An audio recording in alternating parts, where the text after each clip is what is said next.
साथियों नमस्कार। और प्रस्तुत है आज कक्षा 11 के लिए इतिहास विषय का अध्याय 7 पुनर्जागरण से संबंधित। तो सबसे पहले जो इसमें प्रश्न आएंगे ये बड़ा ही इंपॉर्टेंट है। पहले तो इसका एक डिवाइडेशन ऐसा समझ लें कि कक्षा 11 का जो अध्याय 7 है वो 12 अंकों का है। छात्रों को 12 अंक उसमें से मिलेंगे और उसमें 4 अंक जो होंगे वो एक एक नंबर के प्रश्न आएंगे। उसमें सही जोड़ी में आ सकता है, उसमें खाली स्थान या ऑब्जेक्टिव आ सकता है। एक एक नंबर के 4 अंकों का विभाजन है। 2-2 नंबर के 2 प्रश्न रहेंगे और 4 नंबर का 1 प्रश्न रहेगा। इस तरह से अंक विभाजन है। इसको हम समझते हैं। इसमें ये जो लिखा हुआ है बोर्ड पर, इसमें 1 नंबर, 2 नंबर और कुछ 4 नंबर के प्रश्न है और ये बड़े ही चुनिंदा प्रश्न है। और जो माध्यमिक शिक्षा मंडल की ओर से प्रश्न बैंक में भी इस तरह के प्रश्न आए हुए हैं, इनको देखते हैं हम। यूरोप में पुनर्जागरण कहां से हुआ? तो पुनर्जागरण जो है वो इटली से हुआ। इटली जो देश है यूरोप का, इटली से पुनर्जागरण हुआ। पुनर्जागरण को एक शब्द दिया गया रेनेसां। ये रेनेसां जो शब्द है ये पुनर्जागरण के लिए दिया गया, रेनेसां शब्द। और ये इटली से प्रारंभ हुआ। 14वीं शताब्दी के प्रारंभ से ये चालू हुआ। 1453 ईस्वी एक विशेष आएगी, ये अपन आगे देखेंगे। तो 14वीं शताब्दी से ये प्रारंभ है इटली से पुनर्जागरण। ये इस तरह से भी पूछा जा सकता है पुनर्जागरण कहां से प्रारंभ हुआ? तो एक शब्द में उत्तर दे सकते हैं, इटली से। इस तरह से हमें ये प्रश्न करना है। इसमें छापे खाने का आविष्कार किसने किया? गुटेनबर्ग ने किया। ये इस तरह के प्रश्न बड़े भी हो सकते हैं। छापे खाने से क्या क्रांति हुई, छापे खाने से क्या क्या लाभ हुए, इस तरह से भी प्रश्न आ सकते हैं। तो जब किताबें छपने लगी और पहले हाथ से लिखी जाती थी, जब छपने लगी तो बहुत ज्यादा मात्रा में लोगों के पास पुस्तकें पहुंचने लगी, जिससे क्रांति पैदा हुई। सूक्ष्मदर्शी का आविष्कार किसने किया? तो ये जर्मनी में रोजर बेकन के द्वारा सूक्ष्मदर्शी का आविष्कार किया गया। मानवतावाद का पिता या संस्थापक फ्रांसिस्को पेट्रार्क। ये नाम बड़ा ही इंपॉर्टेंट है। पेट्रार्क जो था ये मानवतावाद का पिता कहा जाता है। पेट्रार्क ने प्राचीन रोम और यूनान के जो ग्रंथ थे, अरस्तु, प्लेटो, सुकरात, इनके जो ग्रंथ थे उन ग्रंथों को पढ़ा, उनके तमाम रिसर्च देखे, खोज देखी, उनके अनुवाद भी किए। तो पेट्रार्क को मानवतावाद का संस्थापक या पिता कहा जाता है। यूटोपिया एक पुस्तक थी। यूटोपिया के लेखक थॉमस मूर है। सर थॉमस मूर यूटोपिया पुस्तक के लेखक हैं। दूरबीन का आविष्कार ये सामान्य प्रश्न है। गैलीलियो गैलीली ने दूरबीन का आविष्कार किया। ये कांच की सहायता से दूरबीन का आविष्कार किया गया। विलियम शेक्सपियर, ये एक बड़ा नाम आता है। विलियम शेक्सपियर जो थे ये महान लेखक थे। इन्होंने कई नाटक, कविताएं, कहानी बहुत बड़ी मात्रा में इन्होंने अंग्रेजी का साहित्य लिखा है। William Shakespeare. जॉफ्री चौसर, ये अंग्रेजी कविता का पिता कहा जाता है। जॉफ्री चौसर, ये अगर पूछा जाए तो केवल चौसर भी नाम दे सकते हैं, केवल चौसर भी हम लिख सकते हैं, अंग्रेजी कविता का पिता। अगला प्रश्न आता है माइकल एंजेलो। ये एक महान चित्रकार हुए और इन्होंने कई जीते जागते चित्र भी बनाए। माइकल एंजेलो ये महान चित्रकार। फ्रांसीसी क्रांति जो हुई वो चित्रों के द्वारा प्रेरित हुई। कोपरनिकस कौन थे? कोपरनिकस एक महान वैज्ञानिक थे और कोपरनिकस क्रांति भी इस पाठ में है। कोपरनिकस क्रांति से तात्पर्य ये है कि उन्होंने बताया कि पृथ्वी गोल है। और पहले जो बाइबल में था, इन्होंने बाइबल में पढ़ा और अपना आविष्कार दिया, अपना लेख लिखे, जिसमें बताया कि पृथ्वी, बाइबल में लिखा हुआ क्या है? पृथ्वी संसार का केंद्र, संपूर्ण ब्रह्मांड का केंद्र पृथ्वी है और पृथ्वी का केंद्र भूमध्य सागर है। जबकि इन्होंने बदल के दिया कि नहीं, पृथ्वी ब्रह्मांड का केंद्र नहीं है, ब्रह्मांड का केंद्र सूर्य है और पृथ्वी सूर्य की परिक्रमा लगाती है। जबकि बाइबल में लिखा है कि पृथ्वी की परिक्रमा सूर्य और सभी अन्य ग्रह लगाते हैं। तो इन्होंने बाइबल के विरोध में अपना वक्तव्य दिया और लंबे समय तक इन्होंने छुपा के रखा। इनका विरोध भी हुआ। बाद में केपलर ने इनके सिद्धांतों को पूर्ण रूप से सही सिद्ध करके दिखाया। तो ये कोपरनिकस क्रांति थी। ये मार्टिन लूथर जर्मनी में हुए और ये धर्म सुधारक थे। एक बौद्ध भिक्षु थे मार्टिन लूथर, बौद्ध भिक्षु थे, बड़े धर्म सुधारक हुए और इन्होंने जो था चर्च का विरोध किया। ये ये ईसाई भिक्षु भी थे और साधारण चर्च का विरोध किया। इन्होंने जो मुख्य चीज थी, एक ये प्रश्न आएगा यहाँ, दंड मुक्ति पत्र किसने जारी किए? तो दंड मुक्ति पत्र उस समय पॉप के द्वारा, चर्च के द्वारा जारी होते थे और जो अपराधी होते थे उनसे धन लेकर के दंड मुक्ति पत्र, पाप मुक्ति पत्र जारी कर दिए जाते थे और पॉप के विरुद्ध या चर्च के विरुद्ध राजा भी नहीं बोल पाते थे, जो वहां के राजा होते थे। तो इन्होंने उसका विरोध किया। उन्होंने कहा नहीं, केवल अगर कोई अपराध करता है तो उसको दंड देने का अधिकार केवल राजा को है, चर्च को नहीं, और चर्च इस तरह से दंड मुक्ति पत्र जारी नहीं कर सकता है धन लेकर के। तो मार्टिन लूथर ये बड़े ही धर्म सुधारक हुए। मर्चेंट ऑफ वेनिस के रचनाकार, ये एक नाटक है मर्चेंट ऑफ वेनिस, ये विलियम शेक्सपियर ने लिखा है। मर्चेंट ऑफ वेनिस, वेनिस एक शहर है, इटली का शहर है और वहां का व्यापारी, वेनिस नगर का व्यापारी, ऐसा एक नाटक है और इसका के जो रचयिता है वो विलियम शेक्सपियर है। विलियम शेक्सपियर जो हैं बड़े ही महान रचनाकार हुए, लेखक हुए। इनकी तुलना भारत के कालिदास, जो महाकवि कालिदास जी हैं, उनसे तुलना इनकी की जाती है। ऑस्ट्रेलिया महाद्वीप की खोज, ये जेम्स कुक नाम का एक यात्री है, इसने ऑस्ट्रेलिया महाद्वीप की खोज की। भौगोलिक खोजों से क्रांतिकारी व्यापारिक मार्ग प्रशस्त हुए, ये एक सामान्य प्रश्न है, 2 नंबर में भी आ सकता है, 1 नंबर में भी आ सकता है। भौगोलिक खोजों से क्या हुआ? तो भौगोलिक खोजें जब हुई तो उनसे व्यापारिक, जो क्रांतिकारी व्यापारिक मार्ग थे वह प्रशस्त हुए और संपूर्ण यूरोप में व्यापार बहुत बड़ी मात्रा में होने लगा।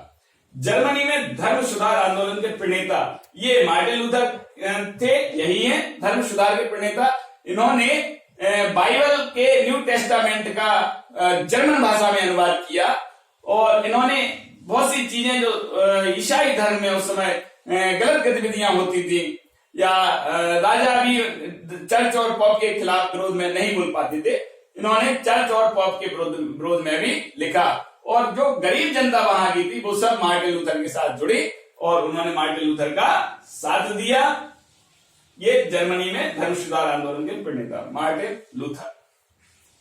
कैटरबरी टेल्स, ये एक पुस्तक का नाम है जिसे जॉफरी चौसर ने लिखा है, कैटरबरी टेल्स। ये जो पुस्तक है इसमें कहानी और कविता दोनों है, गद्य और पद्य दोनों में ये लिखी गई पुस्तक है, कैटरबरी टेल्स।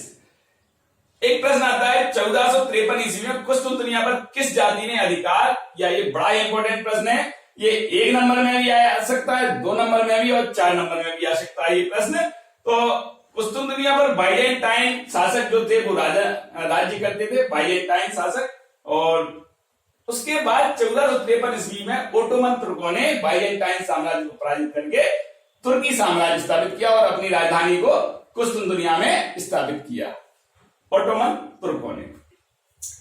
ये जो सन है 1453 ईस्वी, ये बड़ी इंपॉर्टेंट सन है। यहीं से, इसी घटना के बाद जो कुस्तुंतनिया एक बड़ा नगर हुआ करता था बाइजेंटाइन साम्राज्य का, इसमें बड़े लेखक, बड़े चित्रकार, बड़े विचारक, बड़े कलाकार, जो भी महान हस्तियां रहती थी, जैसे ही तुर्कों ने यहाँ कब्जा किया तो कुस्तुंतनिया से ये महान लोगों ने पलायन करना शुरू कर दिया और ये महान सारे लोग कहां पहुंचे?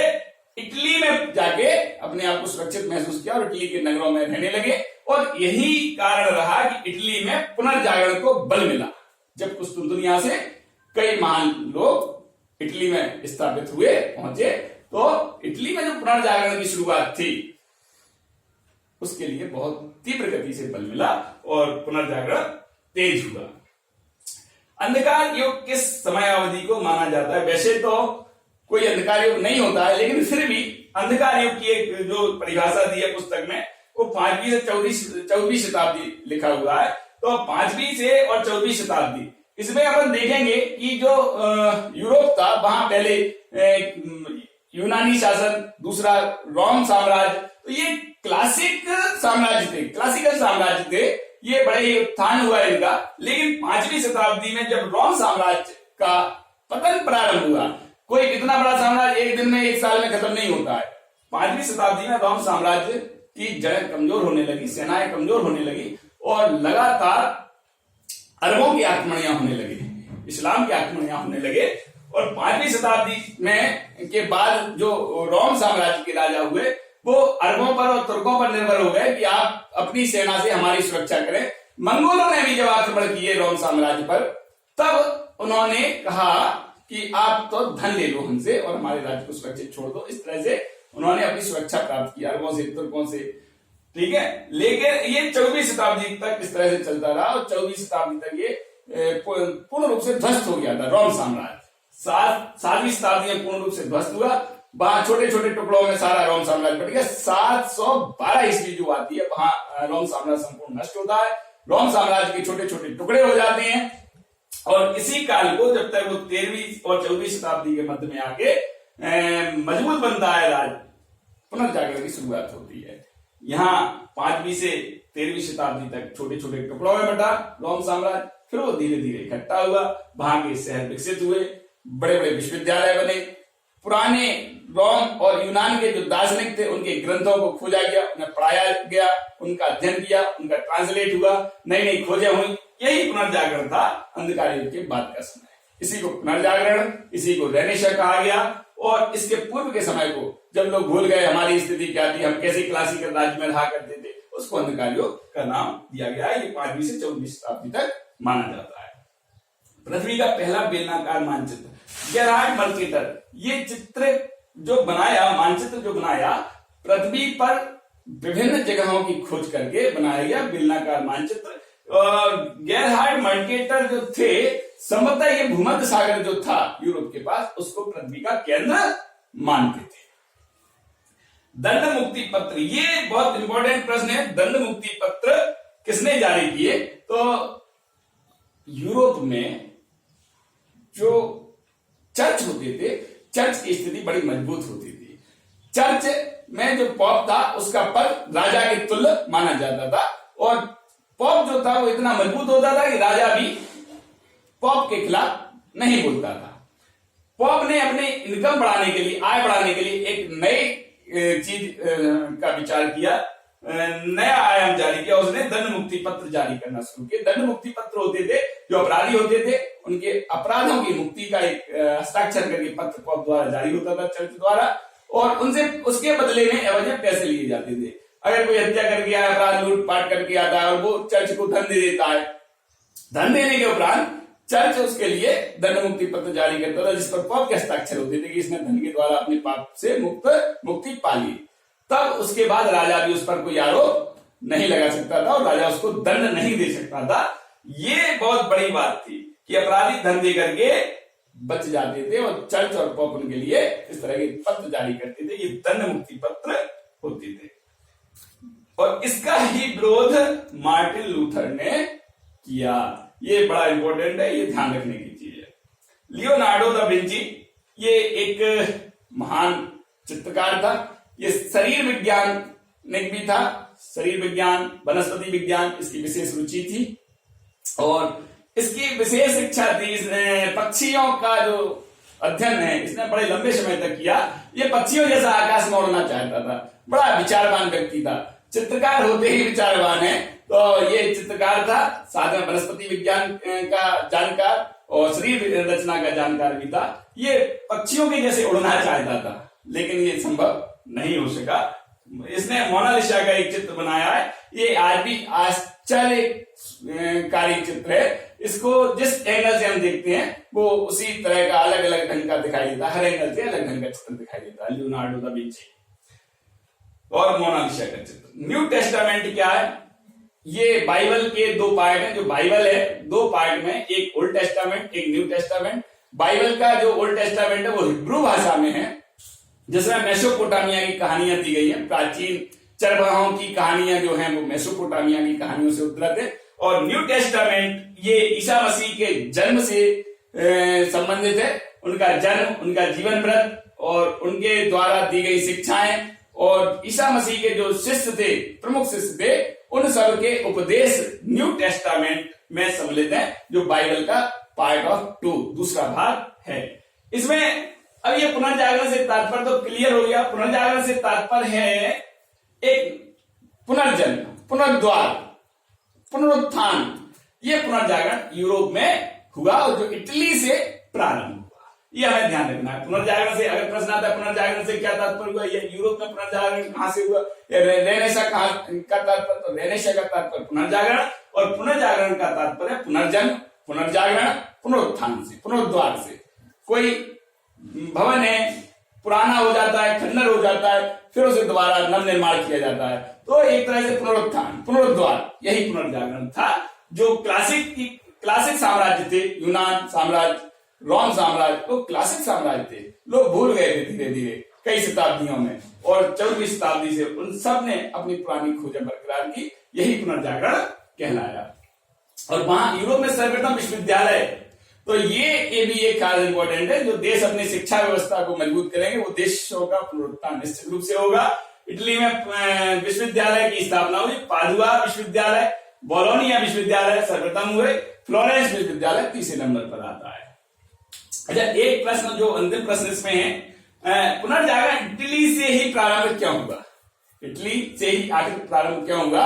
अन्य फ्रांस से, जर्मनी से या अन्य किसी देश से पुनर्जागरण प्रारंभ क्यों नहीं हुआ? तो इसका ये कारण है कि इटली ही जो है रोम और यूनान साम्राज्य के अवशेष इटली में शेष थे। रोम साम्राज्य के जो अवशेष थे उन्हीं अवशेषों पे पुनरुद्धार हुआ, पुनर्जागरण उन्हीं अवशेषों की वजह से हुआ। लोगों ने जब इटली के अवशेष देखे रोम के, तब उन्हें लगा कि नहीं, हमारी जो सभ्यता थी, हमारी जो संस्कृति थी वह बड़ी क्लासिक थी और हमें फिर से वैसा ही होना चाहिए। और इटली में इसी वजह से पुनरुद्धार हुआ। और ये जो आक्रमण हुआ या पुस्तुन दुनिया पर बाइजेंटाइन जो शासन था, ओटोमन तुर्कों का आक्रमण हुआ, तो यहां से बहुत सारे महान लोग इटली पहुंचे और इटली में उन्होंने अपनी सेवाएं दी। इस वजह से भी वहां के पुनर्जागरण को बल मिला। और यहीं पर जो मानवतावाद पढ़ाई गई पेट्रार्क द्वारा, ये मानवतावाद का जन्मदाता, पिता कहा जाता है। पेट्रार्क जैसे महान लेखक, दार्शनिक, विचारक भी हुए, जिन्होंने अरस्तु, प्लेटो और सुकरात के ग्रंथों को खोजा और उनका अनुवाद अन्य भाषाओं में करवाया। Thank you so much. इसका अगला भाग अपन अगले वीडियो में देखेंगे। और ये शॉर्ट वीडियो है, इनको छात्र देखें, ये बड़े ही इंपॉर्टेंट प्रश्न है और जो इन वीडियो को देखेगा वो निश्चित तौर पर कक्षा 11 में बहुत अच्छे अंक लाएगा। Thank you.